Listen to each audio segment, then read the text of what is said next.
काम गर्नको लागि हामीले ठुलो सानो भनेर भेदभाव गर्न राम्रो हुन्छ जस्तो लाग्दैन।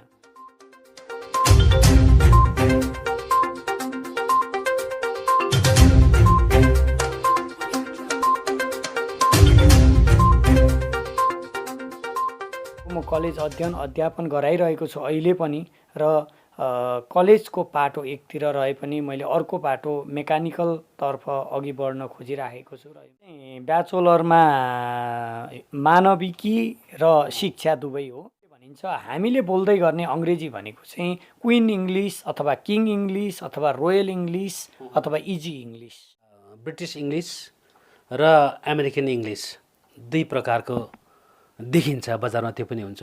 त्यसमा बढी चाहिँ स्ल्याङ्ग्सहरू युज गरेको पनि पाइन्छ। ह्याभ अ सिट भन्छ ब्रिटिसहरूले भने टेक अ सिट भन्छ अमेरिकनहरूले।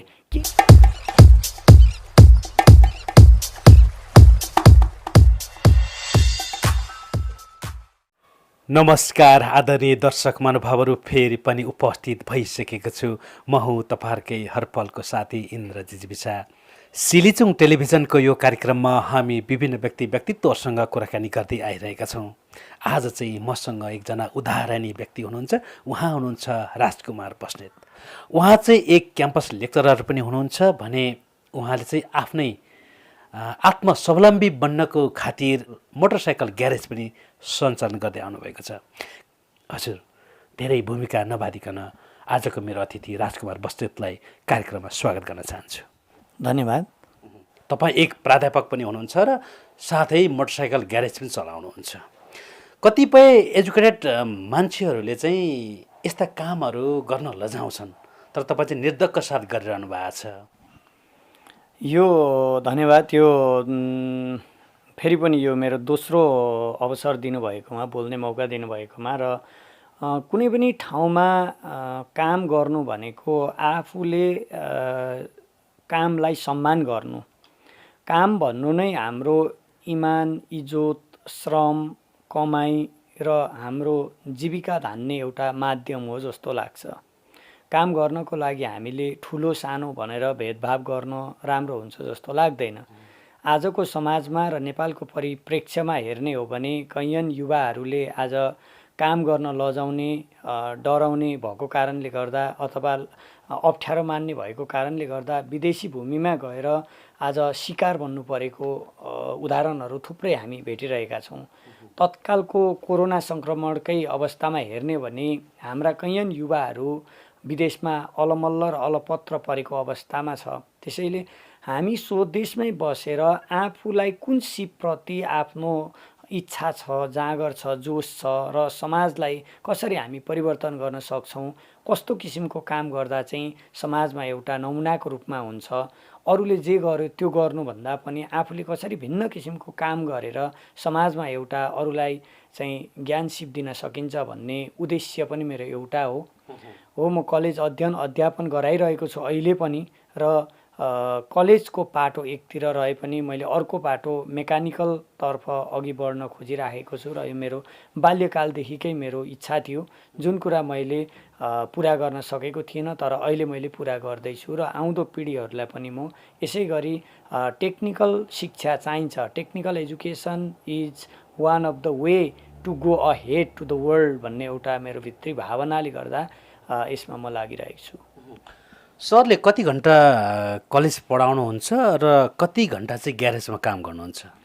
मेरो कलेज बिहान 6 बजेदेखि 10:30 बजेसम्म रहन्छ।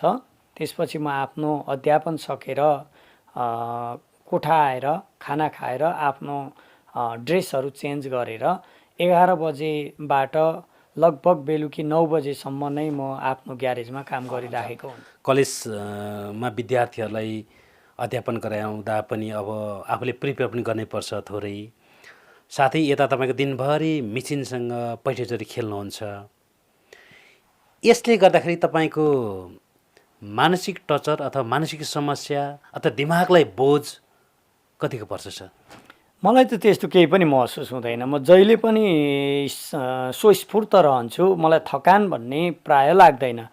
सामान्य थकानहरू महसुस भए पनि त्यसलाई मैले भित्री आत्माबाटै म थकानमा छैन भन्ने एउटा भावनाको रूपमा लिन्छु।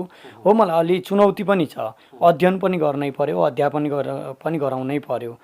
अध्ययन गर्न जति सजिलो अध्यापन गर्न धेरै नै चुनौती छ, किनभने त्यसमा विभिन्न कठिनाइहरू आउँछ, विभिन्न मानिसहरूको चित्त बुझाउनु पर्ने अवस्था हुन्छ, प्रश्नमाथि प्रश्नहरू कहिलेकाहीँ खडा रहन्छन्। तर त्यसको लागि म आफ्नो सङ्घर्षमा समयलाई मिलाएर अघि बढिराखेको छु र मलाई कुनै त्यस्तो कठिनाइ अप्ठ्यारो महसुस अहिलेसम्म भएको छैन। कुन चाहिँ सब्जेक्ट हजुरले स्टडी गराउनुहुन्छ कलेजमा चाहिँ? म विशेष गरी मेजर इङ्ग्लिसमा अध्यापन गराउँदैछु। मेरो आफ्नो अध्ययन पनि अङ्ग्रेजीमै हो। हजुर, मेरो अध्ययन पनि मेजर इङ्ग्लिस नै हो। मैले बिएड सकेर एमए गरेको छु, साथसाथमा बिएडसँगै मैले बिए पनि अध्ययन गरेको छु। बिएमा पनि मैले मेजर इङ्ग्लिस नै अध्ययन गरेको छु र बिएडमा पनि इङ्ग्लिस लिट्रेचर पढ्नुभएको? लिट्रेचर, लिङ्ग्विस्टिक दुवै मैले अध्ययन गरेको छु। तपाईँको अलिकति पारिवारिक पृष्ठभूमितिर जाउँ न सर। हजुरको जन्म कहाँ भयो, अब कसरी यहाँसम्म आइपुग्नु भयो, अलिकति सङ्घर्षका पाटोहरू पनि होलान्, अलिकति यो फ्ल्यासब्याकतिर जाउँ सर, अलिकति कोट्याइदिनुहोस् न हजुरले। यो भन्न पनि अहिलेको समयमा बहुत अप्ठ्यारो छ। म जन्मिएको गाउँ इलाम जिल्लाको माबु भन्ने ठाउँमा जन्मिएको। भिरपाखाहरूमा लड्दै, घाँस दाउराहरू गर्दै, गाई भैँसीहरूको गोठमा गोठालो बस्दै हुर्किएर गाउँको स्कुलमा अध्ययन गरेर आएको र मेरो परिवारको ब्याकग्राउन्डलाई भन्ने हो भने मेरो बुवा आमा किसान हुनुहुन्छ। हामी छोराछोरी 14 जना हौँ। बुवा आमा अझै पनि बुढेसकाल लागेर पनि गाउँमै हुनुहुन्छ। बुवा आमा किसान भए पनि हामी छोराछोरीहरू अहिलेसम्म अनपढ र अशिक्षित कोही पनि छैनौँ। विभिन्न सङ्घर्षहरू हामीले गर्नु पर्यो, किनभने परिवार ठुलो, बुवा आमा किसान, आर्थिक अवस्था कमजोर भएको कारणले सङ्घर्ष एकदमै बढी गर्नु पर्यो, जुन सङ्घर्षको परिणामस्वरूप आज पनि ऊर्जा बढी नै राखेको छ केही काम गर्नको लागि।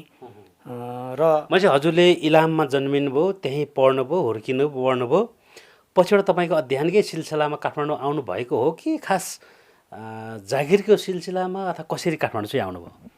म आफ्नो ब्याचलर लेभलको पढाइ इलाममा नै सकेर म त्यहाँ पनि बोर्डिङ स्कुलमा अध्यापनै गराउँथेँ, टिचिङै गर्थेँ, ट्युसनहरू पढाउँथेँ। यसै क्रममा अङ्ग्रेजी शिक्षामा मास्टर डिग्री गरेर महान बन्छु भन्ने एउटा सपना र काठमाडौँ सहर सबैले भन्ने गर्थे एकदम ठुलो छ, राम्रो छ, देखेको थिएन। काठमाडौँ देख्ने सपना बोकेर काठमाडौँ आएँ। आउने क्रममा यहाँ पनि धेरै सङ्घर्ष गरेँ। मैले अध्यापनमै समय बिताएँ। अध्ययन थोरै, अध्यापन धेरै गर्ने क्रममा मैले निकै चुनौती लिएर आफ्नो मास्टर डिग्रीको पढाइ पनि पुरा गरेँ र अहिले म क्याम्पसमा नै अध्यापन गराउँछु। स्कुलहरू अब लगभग मैले छोडिसकेँ पढाउनको लागि। जस्तै तपाईँले उता लिङ्ग्विस्टिक र लिट्रेचर पढ्नुभयो, मेजर इङ्ग्लिस लिएर, फेरि यता तपाईँको काम चाहिँ मेकानिजमतिर लाग्नुभयो। यहाँ अलिकति तालमेल देखिएन नि सर। हुन त तपाईँ त अब फ्याकल्टी चाहिँ कुन हो सर हजुरको? सोध्नै बिर्सेछु मैले। मेरो फ्याकल्टी चाहिँ ब्याचलरमा मानविकी र शिक्षा दुवै हो र मास्टरमा चाहिँ मानविकी हो। यो हिसाबले हेर्दा तपाईँ एक टिचर बन्नुपर्ने, शिक्षा फ्याकल्टी हुने बित्तिकै तपाईँको टिचरतिर अलिकति हो कि भन्ने आशंका जो गएको हुनसक्छ। यहाँनिर तपाईँको काम र उता अध्ययन बिचमा अथवा जुन विषय लिएर पढ्नु भयो हजुरले, त्यो तालमेल देखिएन नि सर? अलिकति फरक छ। म अलि भिन्न धारको मान्छे। समाजमा अरूले के गर्यो भन्दा पनि मैले के गरेर समाजलाई एउटा नमुना दिन सक्छु भन्ने उद्देश्य लिएर अघि बढेको मान्छे र यसै क्रममा म धेरै ठाउँमा रुमलिएँ, भौतारिएँ। तर आफ्नो अध्ययन अध्यापनमा कमीपन कहिले पनि दिन सकिनँ। मेरो आफ्नो विद्यार्थीहरूलाई अहिलेसम्म मैले गराएको अध्ययन अध्यापन गराएको क्रममा कमी कमजोरी अहिलेसम्म सायदै छुट्याएको मलाई लाग्दैन। यसै क्रममा म आफू स्वदेशमा बसेर स्वरोजगारकै काम गर्छु भन्ने उद्देश्यले आफ्नो भन्छन् नि एउटा बुढापाकाको भनाइअनुसार आफ्नो भाग्यमा के छ त्यो पुरा गर्नुपर्छ है भन्ने अनुसार म आफ्नो भाग्य खोज्दै गएँ। अन्त्यमा भाग्य यसमा पनि भेटेँ, त्यसैले म यसमा रमाउँदैछु। हजुर।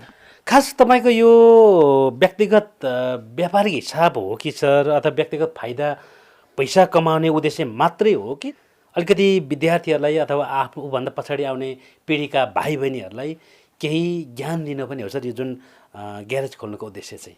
मेरो उद्देश्य भनेको कस्तो हो भने भनिन्छ परिश्रम त्यो साँचो हो जसले भाग्यको ढोका खोल्दछ।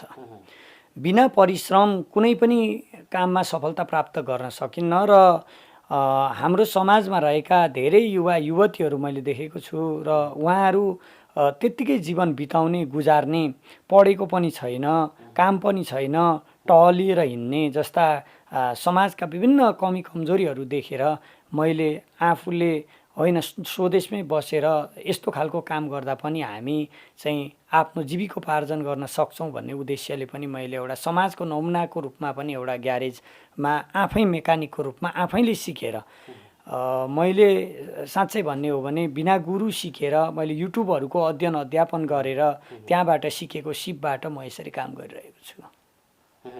भनेपछि तपाईँले जुन अहिले ग्यारेज चलाउनु भएको छ त्यो पनि आफैले सिकेर अथवा विभिन्न सामाजिक सञ्जाल युट्युबबाट चाहिँ कसरी मेसिन खोल्ने, कसरी रिपेयर गर्ने भन्ने सम्पूर्ण नलेज लिएर तपाईँ आफै अगाडि बढाउनु भएको यो सत्य हो? हजुर, यसमा कुनै दुई मत छैन, कुनै दुई मत छैन। र पछिल्लो परिप्रेक्ष्यमा हेर्ने हो भने मैले यसमा धेरै नै अनुभवहरू प्राप्त गरिसकेको छु। अहिले आएर मैले टिभीएस कम्पनीको अथोराइज सर्भिस सेन्टर लिएको छु जसमार्फत विभिन्न तालिमहरू उपलब्ध भइराखेको छ। त्योबाट पनि मैले तपाईँले तालिम पनि दिनुहुन्छ? अहिले दिएको छैन, म कम्पनीहरूबाट लिँदैछु। अब पछिल्लो आउँदो अवस्थामा जस्तो हाम्रो नपढेका मेकानिकहरूले अहिले आएका नयाँ नयाँ गाडीहरू जसमा विभिन्न इलेक्ट्रोनिक समस्याहरू भएको कारणले गर्दा उहाँहरूले समाधान गर्न नसक्ने, कम्प्युटर नै चाहिने भएको कारणले गर्दा त्यस्तो कुराहरूमा पछिल्लो अवस्थामा यो सम्भव पनि छ तालिम दिनको लागि कोसिस गर्छु। हजुर, तपाईँ दिनभरि ग्यारेजमा खट्नुहुन्छ बिहानदेखि बेलुकासम्म। तपाईँको ग्यारेज कपनमा रहेको छ, निकै राम्रो फेसिलिटी दिनुभएको छ अरे, राम्रो गर्नु भएको छ अरे भन्ने सुन्नमा पनि आएको छ। यो यथार्थ के हो सर? फेसिलिटी भन्दा पनि यस्तो छ, भनिन्छ ग्राहकको सन्तुष्टि नै हाम्रो सफलता हो, त्योभन्दा दोस्रो केही पनि छैन। भगवान् खुसी हुनु नै संसार खुसी हुनु हो, ग्राहक हाम्रो भगवान् हुन् र भगवान्लाई खुसी पार्न सक्नु नै हाम्रो सन्तुष्टि हो। यसैमा म विश्वास गर्छु। यो त अरूले हेरेर भोगेर भन्ने कुरा हो, मैले यसमा केही पनि भन्न सक्दिनँ। सस्तो सर्वसुलभ तरिकाले उहाँको ग्यारेजमा चाहिँ विभिन्न ब्रान्डका मोटरसाइकलहरू मर्मत गरिन्छ, डेन्टिङ पेन्टिङदेखि लिएर इन्जिन खोल्नेहरू सबै काम गरिन्छ। अलिकति लोकेसन भनिदिनु सर। मेरो कपन चौकी नजिकै रहेको छ मेरो लोकेसन भनेको।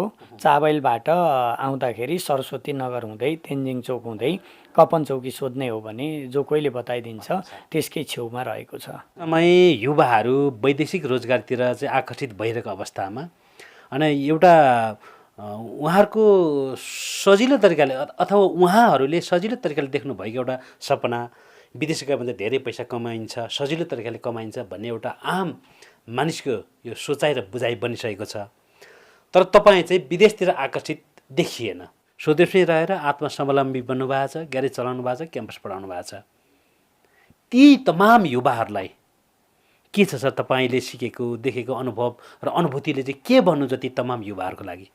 म त विशेष गरी के भन्छु भने कठिनाइ सत्यमा हिँड्ने बाटो हो जसमा सत्य अनौठो हुन्छ, कल्पनामा लेखिएको साहित्यभन्दा पनि अनौठो हुन्छ र जसलाई यथार्थतामा परिवर्तन गर्नको लागि हामीले के गर्नुपर्छ भने स्वदेशी माटोमै स्वदेशी भूमिमै आफ्नो जन्मभूमिमै बसेर मेहनत गरियो भने सायदै अर्काको देशमा गएर केही गरेर पैसा कमाइन्छ होइन, स्वदेशमै कमाइन्छ। आफ्नो आमाले एक थप्पड हिर्काउनु र अर्काको आमाले मोही चाट्नु त्यो कहिले पनि मिल्दैन। आमाको थप्पडमा जुन मिठोपन हुन्छ, जुन माया हुन्छ, त्यो अर्काले मोही चाटेको भरमा हुँदैन। जननी जन्मभूमिश्च स्वर्गदपि गरिएसी, आफ्नै जन्मभूमिमा जन्मिएर आफ्नै जन्मभूमिमा केही गर्न सकियो भने धरती माता पनि खुसी हुन्छन् र आफ्नै देशको विकास पनि हुन्छ। हामी युवा युवतीहरू बल उमेर तागत सिप हुँदा अर्काको देशमा पोखेर सक्दिने अनि त्यसपछि स्वदेशमा आएर 2 पैसा ल्याएर केही हुन्छ भन्ने यो भावना यो भ्रमबाट हामी मुक्त रहनुपर्छ। जति सक्दो सिप हामी यहीँ सिर्जना गरौँ, पसिनाको थोपाहरू यहीँ पोखौँ र स्वदेशी माटोमै हामीले केही गरेर यो देशलाई अघि बढाउँ भन्ने मेरो उद्देश्य छ र यही भन्न चाहन्छु। जस्तै यहाँले भाषा विज्ञान अध्ययन गर्नुभएको छ, लिङ्ग्विस्टिक अध्ययन गर्नुभएको छ। भाषा विज्ञानसँग जोडिसके पछाडि भाषाको महत्त्व पनि यहाँले भन्न सक्नुहुन्छ जस्तो लाग्छ मलाई। अलिकति भाषाको महत्त्व बारेमा, लिङ्ग्विस्टिक भन्ने बित्तिकै इङ्ग्लिस पनि पर्न जान्छ। हुन त विश्वमा सबैभन्दा बढी बोलिने भाषा चाइनिज हो, यद्यपि वर्ल्ड वाइड चल्ने भाषा चाहिँ इङ्ग्लिसै हो। यसको महत्त्वको बारेमा अलिकति भनिदिनु भए, तपाईँ यहाँ लिङ्ग्विस्टिक अध्ययन गरेको अथवा लिङ्ग्विस्टिक नै अध्यापन गराउनु हुने भएको कारणले सजिलो हुन्थ्यो कि जस्तो लाग्यो सर मलाई। ठिक छ, यो नेपालको परिप्रेक्ष्यमा भन्ने भने नेपाल आफैमा बहुभाषिक बहुसांस्कृतिक देश हो। यहाँ सबै भाषालाई समान किसिमले सम्मान गर्नुपर्छ। यहाँ हामी चाहिँ विभिन्न वर्ण जाति वर्ग लगायतका मानिसहरूले आफ्नो भाषा आफ्नो धर्म आफ्नो संस्कृति सभ्यतालाई बचाएर राख्नुपर्छ र खस भाषा अथवा नेपाली भाषा अथवा भनौँ न नेपालमा जति पनि बोलिन्छ जसलाई गाउँघरमा पर्वते भाषा पनि भनेर भन्ने गरिन्छ, जुन सबैले बुझ्ने भाषा हो। यसमा तपाईँले प्रश्न उठाउँदै गर्दा लिङ्ग्विस्टिक्स भनेर भाषा विज्ञान भनेर उठाउनु भयो। यो अङ्ग्रेजी मात्र भाषा विज्ञान होइन कि नेपाली पनि भाषा विज्ञान छ।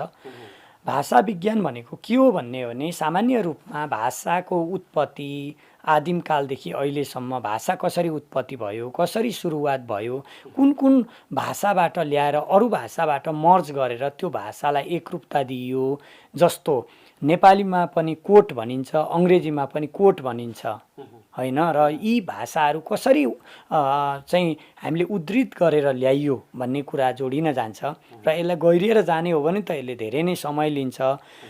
छोटकरीमा हामीले के बुझ्नु पर्यो भने भाषा विज्ञान भन्नाले कुनै पनि भाषाको अध्ययन गरेर त्यो भाषा कहाँबाट उत्पत्ति भयो, कसरी आयो र कुन आधारमा त्यो भाषालाई अरू भाषाभन्दा बढी बोल्य लेख्य रूपमा प्रयोग गर्न थालियो। जस्तो तपाईँले भन्नुभयो चाइनिज भाषा विश्वमा सबैभन्दा बढी प्रयोग हुन्छ, त्यसपछि अङ्ग्रेजी भाषा भनेर भनिएको छ र अङ्ग्रेजी अहिले प्राय विभिन्न ठाउँमा बोल्ने गरिन्छ र अङ्ग्रेजीमा पनि नर्मल्ली 2 खालको अङ्ग्रेजी छ। एउटा ब्ल्याक इङ्ग्लिस भनेर भन्छ, काला जातिहरूले बोल्ने। जस्तो यहाँनिर सर जस्तै अघि हामीले भन्यौँ चाइनिज भाषा सबैभन्दा बढी प्रयोगमा ल्याइने भाषा भन्नुभयो यहाँले पनि, मैले त्यही भने होला सायद यो बढी प्रयोगमा ल्याइने भाषा चाहिँ अङ्ग्रेजी, तर धेरै मानिसले बोल्ने भाषा चाहिँ चाइनिज जनसङ्ख्याको हिसाबले त्यो होला सर। त्यो एक किसिमले भन्यो भने त्यो पनि हो र अर्को किसिमले भन्ने हो भने तपाईँको चाइना एक टेक्निकल एजुकेसनमा धेरै अगाडि बढेको राष्ट्र भएको कारणले गर्दा उसले राखेको आफ्नो प्रोडक्टदेखि लगेर विभिन्न कुराहरूमा पनि यो भाषालाई अघि बढाउन खोजिएको छ।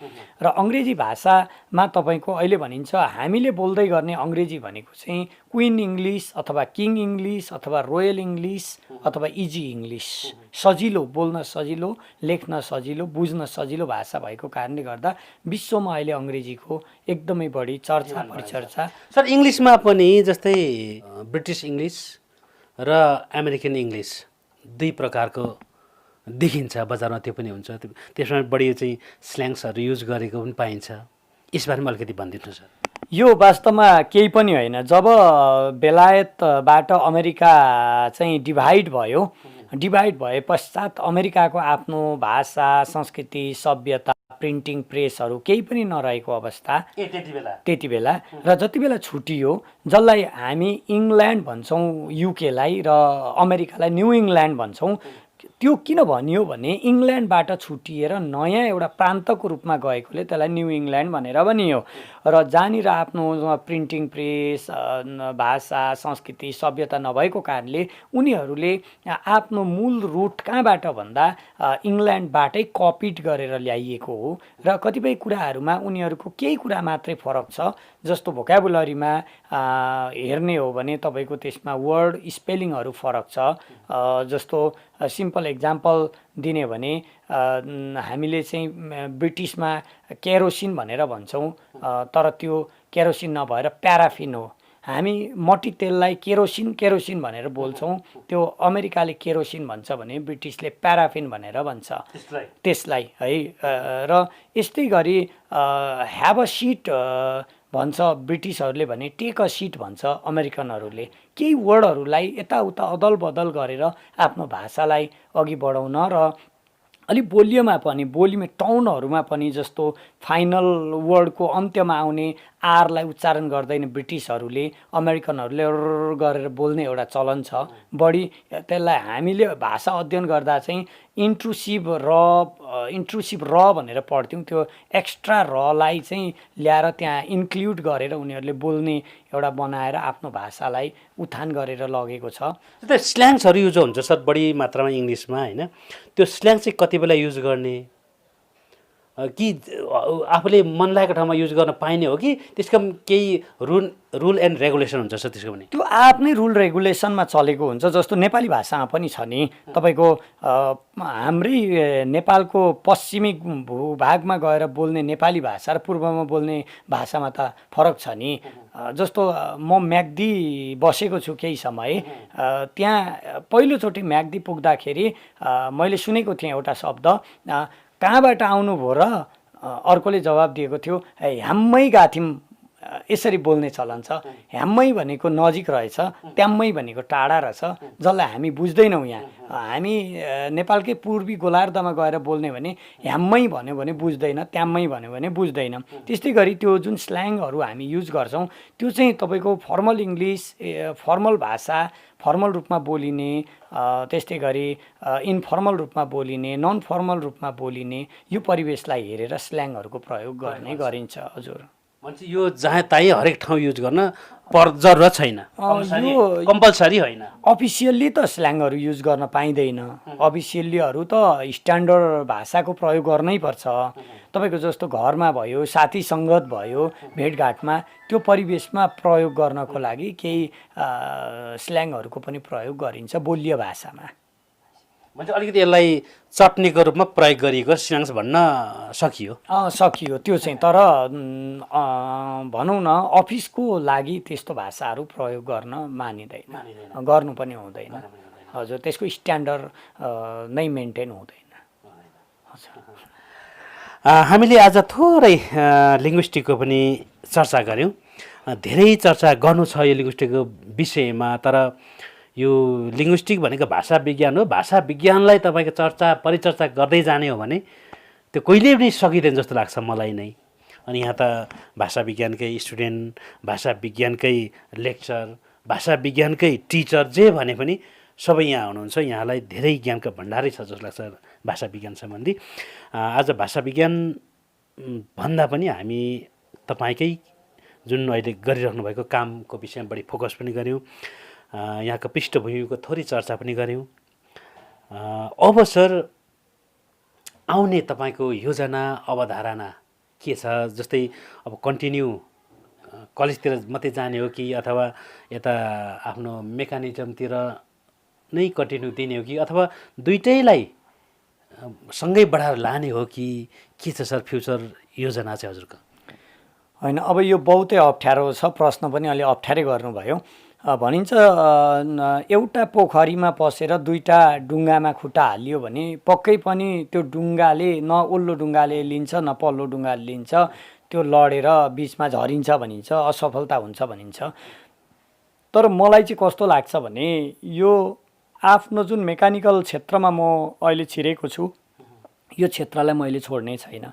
किनभने स्वदेशमा अझै मैले नयाँ सिप सिर्जना गर्न सकेँ भने कुनै नयाँ एउटा सिपको पनि म चाहिँ यी देशका युवा युवतीहरूलाई चाहिँ परिचय दिएर उहाँहरूलाई पनि स्वदेशमै बसेर केही गरौँ, केही गर्दा हुने रहेछ भन्ने खालको एउटा प्रेरणा स्वरूप मोटिभेसनल इन्स्पाइरेसन दिने कोसिस गर्नेछु। र यसले पनि मेरो आफ्नो कलेजको त मेरो छँदैछ, यो त मेरो दिगो नै हो, यसलाई मैले छोड्ने कुरा हुँदैन। मैले आफ्नो शरीर को मेन्टेन, आफ्नो समयको मेन्टेन लाई गरेर पनि मैले आफ्नो कलेजको अध्यापनलाई मैले छोड्ने छैन। र मेरा जति पनि यो बिचमा हजुरले लोकसेवा चाहिँ कतै भेट्नु भएन सरले? मैले लोकसेवा भिडेँ, लोकसेवा भिडेर नाम निकालेर पनि मौखिकतिर फेल भएपछि मलाई त्यति इच्छा जागेन। इच्छा नजागेपछि ठिकै छ, यस्तै हो, यो सरकारी जागिरै खाएर पनि केही हुन्छ जस्तो मलाई लागेन। हुन त हो त्यो एउटा स्ट्यान्डर्ड पेसा हो, रै पनि मलाई जहाँसम्म लाग्छ कि जीवन बाँचिन्जेल केही गर्नुपर्छ, स्वदेशमा गरौँ, जुनसुकै काम गरे पनि जीविकोपार्जन गर्ने हो। हामी कार्यक्रमको बिल्कुल अन्तिममा छौँ र हामी अब कन्क्लुजनमा आएका छौँ। जति पनि यहाँले गरिरहनु भएको छ एक उदाहरणीय पात्रकै रूपमा मैले यहाँलाई लिएँ। अघि नै प्रसङ्ग उठिसकेको थियो र तपाईँले यसको स्पष्टीकरण दिइसक्नु भएको छ। विदेशी हरेक युवाहरू चाहिँ विदेश जान चाहन्छन्, वैदेशिक रोजगारीमा आकर्षण छन् भन्ने विषयमा हामीले तर्कहरू गऱ्यौँ, कुराकानी गऱ्यौँ। अब कन्क्लुजनमा चाहिँ सर के छ, ती युवाहरूको लागि तपाईँले के सन्देश दिन हुन्छ र तपाईँको अनुभव र अनुभूतिले के भन्छ? यो अघि थोरै त उठाएको थियो, अझै तपाईँको यी लाखौँ युवाहरू आज राजधानी बनाउन लाइन लागेका छन् र दिनको हजारौँ नेपाली युवाहरू चाहिँ त्रिभुवन अन्तर्राष्ट्रिय विमानस्थलबाट विदेश गइरहेका छन्, उहाँहरूको लागि सर? सर्वप्रथम त म के भन्न चाहन्छु भने तिमी को हौ भन्ने अरूलाई निर्णय गर्न नदेऊ। तिमी को हौ भन्ने निर्णय अरूलाई गर्न नदेऊ र आफ्नो परिचय तिमी आफै बनाऊ भन्न चाहन्छु म। किनभने एउटा विदेश जाने सिलसिलामा राजधानीमा लाइन लाग्नु ठुलो कुरा होइन। किनभने विदेश घुम्न जान आउन भनेको हामीलाई एउटा परिचयको रूपमा परिचय पत्र चाहिन्छ, त्यो परिचय पत्र मात्रै हो। सबै लाइन लाग्दैमा विदेश जान्छन् भन्ने पनि होइन। तर मलाई के लाग्छ भने विदेशी भूमिमा पनि जाउँ, त्यहाँ पनि हेरौँ, सिकौँ, त्यहाँ भएको सिपलाई स्वदेशमा ल्याउँ, सिकेर ल्याउँ र त्यहाँ दास बनेर आफ्नो मेहनत र परिश्रम पसिनालाई त्यहाँ नष्ट नगरौँ। त्यहाँ सिकेको सिपलाई यहाँ ल्याएर सदुपयोग गरौँ र स्वदेशी भूमिलाई नै राम्रो बनाऊ। समयलाई बर्बादीमा नफालौँ। एक सेकेन्डको समय पनि हामीलाई अत्यधिक महत्त्वपूर्ण हुन्छ र हामीले जब थोपा थोपा पसिनालाई यही भूमिमा प्रयोग गर्न सक्छौँ भने सायदै मलाई लाग्छ नेपाल साँच्चै नै सुन्दर शान्त विशाल भनेर हामीले उहिले भन्ने गर्थ्यौँ। सुन्दर शान्त विशाल नेपालको सिर्जना हुन्छ र सम्पूर्ण नेपालीहरू यहाँ एकदम स्वस्फूर्त रूपमा म नेपाली हुँ भन्ने गर्वका साथ आफ्नो खुट्टामा आफै उभिन सकिन्छ भन्ने मलाई आत्मविश्वास छ। यही सन्देश दिन चाहन्छु। हस् सर, समय र जानकारीको लागि यहाँलाई धेरै धेरै धन्यवाद। धन्यवाद।